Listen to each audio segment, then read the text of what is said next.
మీ business ఏదైనా మీ ఊర్లో promotion చేయాలంటే అది సుమన్ టీవీతోనే సాధ్యం. ఇప్పుడే సంప్రదించండి. హాయ్ హలో నమస్తే, వెల్కమ్ టు సుమన్ టీవీ. నేను మీ శివకుమారి.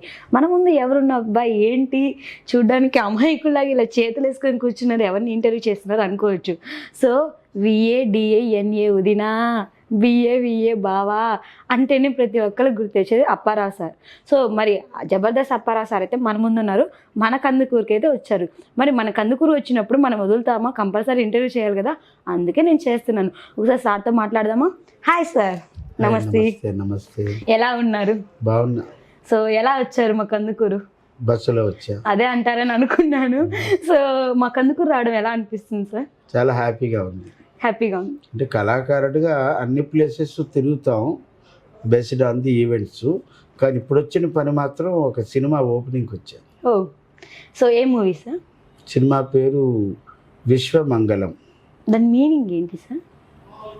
విశ్వం అంటే మొత్తం ప్రపంచం అంతా, అది బాగుండాలంటే మంగళం, విశ్వం అంతా బాగుండాలని. అంటే ఇది ఒక దైవానికి క్షుద్రశక్తికి మధ్య జరిగేటటువంటి mythological horror movie.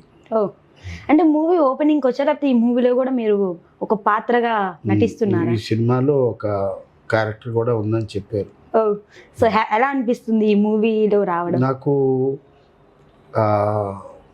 Title launch అప్పుడు పోస్టర్ చూసా, ఒక్కసారి నాకు ఒక వైబ్రేషన్ వచ్చింది బాడీలో. ఓ, అంటే ఒక పక్క దైవం, ఒక పక్క క్షుద్రశక్తుల మీద, అంటే ఎలా ఉంటుంది. ఈ బేసిడ్లో చాలా సినిమాలు వచ్చాయి, ఇది కూడా ఒక మంచి మైథలాజికల్ హర్రర్ మూవీ మాత్రం బాగుంటుంది. సో ఎగ్జైట్మెంట్గా మేము కూడా వెయిట్ చేస్తూ ఉన్నాం అనమాట, ఎప్పుడు వస్తుంది ఎప్పుడు. అందులో మీరు యాక్ట్ చేస్తున్నారంటే మరి నేనే ముందు ఉంటానన్నమాట. సో ఈ మూవీలో హీరో పేరు ఏంటి సార్? మణిసాయి. మణిసాయి వెరీ టాలు, 6.2. ఓ, బాగున్నాడు. ఓ, సో తనతో మీరు నటించడం ఎలా అనిపిస్తుంది? ఇంకా నటించలేదు, షూటింగ్ గోయింగ్ ఆన్. ఇంతకుముందు ఎప్పుడు నటించలేదు sir? Okay, first time. Sir మీరు జబర్దస్త్లో చూస్తూ ఉంటాము, ఆ లేడీ గెటప్ వేసినా కానీ అసలు మిమ్మల్ని అలానే చూడాలనిపిస్తూ ఉండింది. సో మా ప్రేక్షకులని మనసు దోచుకున్నారు మీరు. సో మీరు జబర్దస్త్ చేయక ముందు ఇంకేమేమి చేశారు సార్? జబర్దస్త్కి ముందు అలాంటివి 5 షోలు చేశా. ఏ షో సార్? ఒకటి జీ కామెడీ షో, ఓ, గుండు హనుమంతరావు గారి జడ్జి. ఓ, అది ఐ థింక్ 2007 or 2008. ఓ, అందులో నేను ఫైనల్ విన్నర్, ఓ, నేను మా ఫ్రెండ్ జోడీగా. ఓకే. అందులో రాకింగ్ రాకేష్ కూడా ఒక కంటెస్టెంట్గా ఉన్నాడు. ఓ, G comedy show final winner తర్వాత ఈటీవీ కామెడీ గ్యాంగ్ అంటే ఈటీవీ ఓన్ ప్రొడ్యూస్, రామోజీరావు గారు నిర్మాత, షాహిద్ గారు డైరెక్టర్. అది 13 వారాలు చేశారు. అందులో మామూలు కమెడియన్స్ కాదు, ఒక కొండవలసి లక్ష్మణరావు గారు, ఒక తెలంగాణ శకుంతల గారు, ఒక తిరుపతి ప్రకాష్ గారు, ఒక గౌతమ్ రాజ్ గారు, ఒక జయలలిత మేడం గారు, ఒక కరాటే కళ్యాణి గారు, నేనేమో పొట్టి రాంబాబు గారి టీంగా చేశాను. తర్వాత సుమా కనకాల గారిది కెవ్వు కేక, అది ఫైనల్స్ వరకు వచ్చాం. ఆ తర్వాత ఓంకార్ సార్ ఓక్ ఎంటర్టైన్మెంట్స్, అది ఫ్యామిలీ సర్కస్, అది ఫైనల్స్ వరకు వచ్చాం. ఆ తర్వాత నా జీవితాన్ని మలుపు తిప్పింది మల్లెమాల ఎంటర్టైన్మెంట్స్, ఈటీవీ జబర్దస్త్ ఖతర్నాక్ కామెడీ షో. అసలు ఈ ఇండస్ట్రీ సైడ్ రావాలని ఆలోచన ఎందుకు వచ్చింది సార్? ఇండస్ట్రీకి రావడానికి ముందు చెప్పాలంటే నేను 1980 to 2000 వరకు 20 ఏళ్ళు ఉద్యోగం చేశాను. ఓ, ఏం ఉద్యోగం సార్? ఆటోమొబైల్ రంగంలో. 1980లో నేను ఒక షాప్లో బాయ్, తర్వాత ఇంకొక కంపెనీలో బాయ్గా జాయిన్ అయ్యి, ఆ కంపెనీలో కూడా బాయ్ నుంచి సీనియర్ క్లర్క్ వరకు వచ్చాను. 2000లో నాకు డైరెక్టర్ తేజ గారు, బివి రమణ గారు దర్శకులు. అప్పటికే తేజ గారి సినిమా మంచి హూప్లో ఉన్నారు. రామోజీరావు గారి నిర్మాతగా శుభవేళ సినిమా, ఆఫ్టర్ నువ్వే కావాలి వచ్చింది. శుభవేళ సినిమాకి మా వైజాగ్, మా గురువు గారు, నా గాడ్ ఫాదర్. నేను ఈరోజు సినిమా నటుడిని అనిపించుకున్నానంటే మా గురువు గారి వల్ల. ఆ గురువు గారు ఎవరో తెలుసా? లంకా సత్యానందం మాస్టర్ గారు. పేరు విన్నవా? వెళ్ళలేదు సార్ ఎప్పుడు. లంకా సత్యానందం మాస్టర్ గారు ఎవరు అంటే, ఒక పవర్ స్టార్ పవన్ కళ్యాణ్ గారికి, ఒక రెబల్ స్టార్ ప్రభాస్ గారికి, ఒక ప్రిన్స్ మహేష్ బాబు గారికి యాక్టింగ్ కోచ్. ఓ ఇప్పుడు నేను కొన్ని పేర్లు చెప్పాను. ఒక 160 మంది హీరోలు గురువుగారి దగ్గర నేర్చుకున్నారు.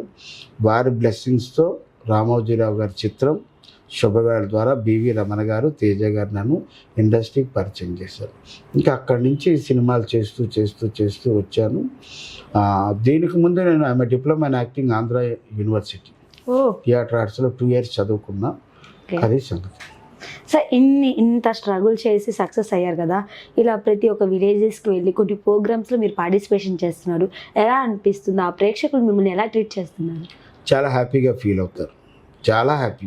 ఎక్కడి వరకు ఎందుకు ఈరోజు ఉదయాన్నే నేను 7:30కి దిగా కందుకూరులో. దిగడంతో అక్కడ ఉన్న వాళ్ళందరూ కూడా అంటే ఫ్యాక్షన్ ఆఫ్ సెకండ్లో నన్ను గుర్తుపట్టారు. గుర్తుపట్టి అపారా జబర్దస్త్ ఆసమ్ అప్పి అని వాళ్ళు ఆనందాన్ని నేను ఎర్లీ మార్నింగ్ 7:38 లోపు చూశాను. అక్కడి నుంచి మా ప్రొడ్యూసర్ గారు వచ్చి రూముకి తీసుకొచ్చారు. ఎక్కడికి వెళ్ళి మాకు ప్రేక్షకులు బ్రహ్మరథం పడతారు. బికాస్ జబర్దస్త్ అనేటటువంటి ఒక ప్లాట్ఫామ్ చాలా గొప్పగా మార్చింది. సార్ మేము విన్నాం ఏంటంటే మీరు ఇంత పెద్ద సెలబ్రిటీ అయినా చిన్న షాపుల్లో తినడానికి ఎక్కువ ప్రిఫరెన్స్ ఇస్తారంట. ఎందుకు సార్? కారణం ఏంటి? కారణం ఏమీ లేదు. ఎక్కడైనా సరే రుచికరంగా ఉండాలా. హోటల్ చిన్నదా పెద్దదా అన్నది కాదు సమస్య, సరుకు రుచిగా ఉన్నదా లేదా అన్నదే పాయింట్. సో నిజంగా మీకు హ్యాట్సప్ చేయాలి సార్. ఎందుకంటే మేము చాలా మందిని చూస్తున్నాం, వాళ్ళు ఎక్కువ రెస్టారెంట్లో ప్రిఫరెన్స్ ఇస్తారు, లేకపోతే పెద్ద పెద్ద హోటల్లో ఇస్తారు. బట్ ఇలాంటి చిన్న చిన్న వాటిల్లో కూడా మీరు వెళ్తూ తింటున్నారంటే నిజంగా ఈరోజు ఆ హోటల్కి వెళ్ళి మీరు తిన్న తర్వాత ఎంతోమంది వాళ్ళు హ్యాపీగా ఫీల్ అయ్యి వాళ్ళు ఇంకా ఇంకా ఇంకా చేస్తూ ఉన్నారు. ఏంటి సార్ 1 అవుతుంది 2 అవుతుంది మీరు వెళ్ళరా అంటే 2 అయినా మేము చేస్తాం, ఈరోజు అప్పారావు గారు వచ్చారు కాబట్టి అని. నేను ఎన్టీఆర్ సర్కిల్లో SPRN టిఫిన్ సెంటర్ బాగుంది, కారపొడి ఇడ్లీ చాలా బాగుంది. అంటే ఇప్పుడు పెద్ద హోటల్కి వెళ్ళలేక కాదు, వెళ్ళొచ్చు. కానీ ఇక్కడ ఒక్కోసారి చిన్న హోటల్లో తినడానికి ఇబ్బంది ఏంటంటే జనరల్ పబ్లిక్ ఒకసారి చూసేసారనుకోండి రోడ్ బ్లాక్ అయిపోతుంది. ఒక 2-3 ఆర్టిస్టులు ఉంటే 4-5 ఆర్టిస్టులు తినాలంటే మొత్తం ఎలా వెళ్ళిపోద్ది. జబర్దస్త్ వాళ్ళు వచ్చారు, Jabardasth not only Jabardasth TV ఆర్టిస్టులు కానీ సినిమా ఆర్టిస్టులు కానీ ఎవరైనా సెలబ్రిటీగా ఉన్నవాళ్ళు వచ్చారు పబ్లిక్లో కంటే క్రౌడ్ ఉంటుంది. అందువల్ల ఒక్కోసారి మేము ఎందుకులే హోటల్స్కి వెళ్ళి తిందాం, ఎందుకులే ఆన్ ది వేలో తినేద్దాం అనుకుంటాం. మేము ఎక్కువైతే నేను రోడ్ సైడ్ టిఫిన్లు బాగుంటాయని తింటాను. సో మీరు ఇంత చిన్నగా నిదానంగా స్వీట్గా మాట్లాడుతుంటే మేమైతే ఓర్చుకోలేకపోతున్నాం. సో మాకు కొంచెం ఫన్ అయితే కావాలి, ఆ ఫన్ను మాకు ఇవ్వరా? ఓకే, మా ప్రేక్షకుల్ని మమ్మల్ని నవ్వించండి మీ కామెడీతో. ఒక్కసారి బిఏ బావా అని అనరా? నాకు బాగా పేరు వచ్చింది. ఫస్ట్ VADINA వదినా, BA బావా, what are you talking, give him a big round of applause. చాలా సంతోషం. నీ పేరు శివకుమారి. Very well done. చిన్న వయసులో యాంకరింగ్ చేస్తున్నాం. ముఖ్యంగా చెప్పొచ్చేది ఏంటంటే కందుకూరి మూవీ ఫ్యాక్టరీ పతాకంపై చేదెళ్ళ వేణుగోపాలరావు గారు ఇంతకుముందు జస్టిస్ అని ఒక సినిమా తీశారు, ప్రజాదరణ పొందింది. చాలా ఆనందపడ్డారు ప్రొడ్యూసర్ గారు. అట్ ద సేమ్ టైం ఇప్పుడు జస్టిస్కి ఇప్పుడు విశ్వమంగళం సినిమాకి కూడా ఒక యంగ్ అండ్ డైనమిక్ డైరెక్టర్ సల్మాన్ని దర్శకుడిగా తీసుకోవడం, మణిసాయిని హీరోగా తీసుకోవడం, అలాగే స్థానిక కందుకూరులో ఉన్నటువంటి కళాకారులకి, అలాగే ఆ సినిమాకి సంబంధించిన మంచి ప్యాడింగ్, అందులో నేను కూడా ఒకరినని ప్రొడ్యూసర్ గారు నాకు చెప్పే రప్పించారు. ఈ సినిమా చెప్తున్నాను, విశ్వమంగళం క్షుద్ర శక్తులకి దైవత్వానికి మధ్య జరిగేటటువంటి ఒక పోరాట సంగ్రామం. ఇందాక నేను చెప్పాను కదా, ఆ యొక్క ఇంటూరి నాగేశ్వరరావు గారు కూడా ప్రత్యేకమైన ధన్యవాదాలు. మన కందుకూరి శాసనసభ్యులు వారు చాలా బిజీగా ఉంటారు, అయినప్పటికీ మరి మా ప్రొడ్యూసర్ గారు వేణుగోపాల్ గారి మీద అభిమానంతో వచ్చి ఆ యొక్క పోస్టర్ టైటిల్ లాంచ్ చేసినప్పుడు నాకు ఒకసారి ఒళ్ళు గగ్గులు పుడుతుంది. ఎందుకంటే ఆ రెడ్డిష్లో విశ్వమంగళం అని వచ్చిందన్నమాట. అది డెఫినెట్గా మంచి సినిమా అవ్వాలని అవుతుందని, అందుకు ఆ సర్వదేవతలు సర్వదేవుళ్ళు మంచి శక్తియుక్తులు ఇచ్చి ఇటు డైరెక్టర్ సల్మాన్కి అటు మా నిర్మాత చేదెళ్ళ వేణుగోపాల్ గారికి ఇవ్వాలని ఈ సినిమా మంచి సినిమా అవి మన కందుకూరులోని 100 రోజులు ఆడాలని ఆ ఫంక్షన్ మళ్ళీ నేను రావాలని కోరుకుంటూ నన్ను ప్రత్యక్షంగా వచ్చావు. ముఖ్యంగా చెప్పాలంటే యూట్యూబ్ రంగంలోనే నెంబర్ 1. ఎన్నోసార్లు నేను ఇంటర్వ్యూ ఇచ్చాను రోషన్ గారికి, నిరుపమ గారికి.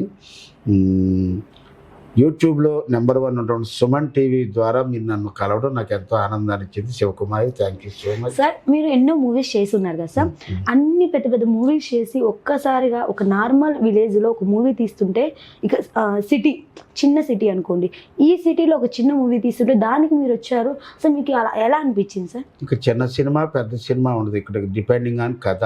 ఓకే, అది పుష్పాలో అవకాశం రావచ్చు, గేమ్ చేంజర్లో అవకాశం రావచ్చు, విశ్వమంగళం వచ్చు. నేను పెద్ద సినిమాలు కూడా చేశా. అంటే కథ ఎక్కడ బాగుంటే ఏ మూవీ మన క్యారెక్టర్ బాగుందా లేదా, మనకు ఆ టైంలో డేట్లు ఉంటే వస్తాయి. ఒకటి ఇప్పుడు చెప్పాలంటే నేను సర్లేరు నీకెవర్లో రైల్వే టీసీ క్యారెక్టర్ చాలా మంచి వచ్చింది. ఇక్కడ సినిమా పెద్దదా చిన్నది కాదు, సినిమాలు చేసుకుంటూ వెళ్ళిపోవడమే, అందరూ అభిమానాన్ని పొందటం. ఇదే నాకు చిన్న ఫన్ చేయరా మాకు? ఏం ఫన్ చేయమంటావు? అంటే మా ప్రేక్షకులకి మీరు ఒక కమెడియన్ గా బాగా అందరికీ తెలిసిందే, ఒక చిన్న మమ్మల్ని నవ్వించే విధంగా చేస్తే మేము కూడా నవ్వుతాం. అంటే మనకి నిత్య జీవితంలో మనం వెళ్తున్నప్పుడు ఆ కామెడీ జనరేట్ అవుతూనే ఉంటుంది. ఒకసారి మా ఆవిడ ఏమన్నదంటే, ఏమండి మీరు ఎంతసేపు ఆస్ట్రేలియా వెళ్తారు, అమెరికా వెళ్తారు, లండన్ వెళ్తారు, విదేశాలకు వెళ్తారు, ప్రతిసారి మీరు ఫ్లైట్లో వెళ్తారు, నన్ను ఎప్పుడైనా తీసుకెళ్ళొచ్చు కదా అన్నది. అయ్యో తీసుకెళ్దాం అనుకున్నాను లక్ష్మి, కానీ విమానంలో పేలుడు పదార్థాలు తీసుకెళ్ళకూడదు అంటాను. అంటే ఇక్కడ అర్థం మీ వైఫ్ ఒక టపాసు లాగా అనుకుంటున్నారు. మా వైఫే కాదు, ఆడవాళ్ళందరూ వయసులు అలాగే ఉంటాయి. ఆడవాళ్ళ వయసులు అందరూ అలా ఉంటాయి కాబట్టి మీరు ఆడవాళ్ళు గెటప్ వేసుకుని ఈ రోజు మీరు మంచి పబ్లిక్ రీచ్ అయ్యారు కదా.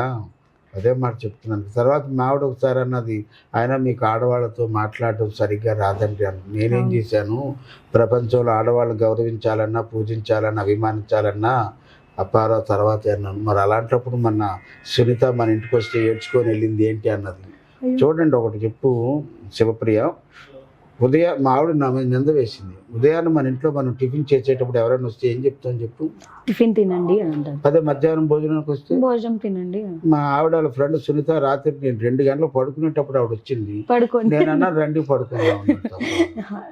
తర్వాత మా ఆవిడ ఇంకోటి అన్నది, ఏమండి ఫైర్ సర్వీస్లో అందరూ మగాళ్ళే పనిచేస్తారు, ఆడాలు ఎందుకు పనిచేయరు అన్నది.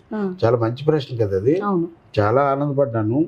నేను అన్నాను, ఫైర్ సర్వీస్లో అందరూ మగాళ్ళే పనిచేస్తారు, ఆడవాళ్ళు ఎందుకు పనిచేయరంటే, ఆడవాళ్ళకి మంట పెట్టడం తప్ప ఆర్పడం తెలియదు. మళ్ళీ కలుద్దాం, నిన్ను నవ్వించాను. నాకు అదే చాలా ఆనందంగా.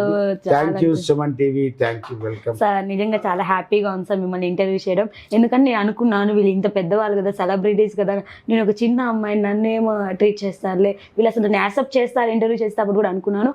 బట్ ఇంత ఫ్రీగా, ఇంత నార్మల్గా, జెన్యున్గా మాతో మాట్లాడేందుకు thank you sir. God bless you.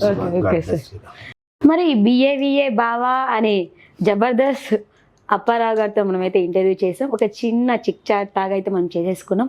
So కొంచెం ఫన్ వస్తుంది, ఎమోషన్ వస్తాయి, అన్నీ వస్తారు. బట్ ఇంత జెన్యున్గా ఇంటర్వ్యూ ఇచ్చినందుకు నాకైతే చాలా హ్యాపీగా ఉంది. సో మీరు ఈ వీడియోని తప్పకుండా మిస్ అవ్వకుండా చూడాలని చెప్పి మేము కోరుకున్నాం. సో ఇంకెందుకు చూస్తూ ఉండండి. మరిన్ని వీడియోస్ కోసం మీ సుమన్ టీవీకి అందుకు కెమెరామెన్ చెందుతూనే మీ శివకుమార్.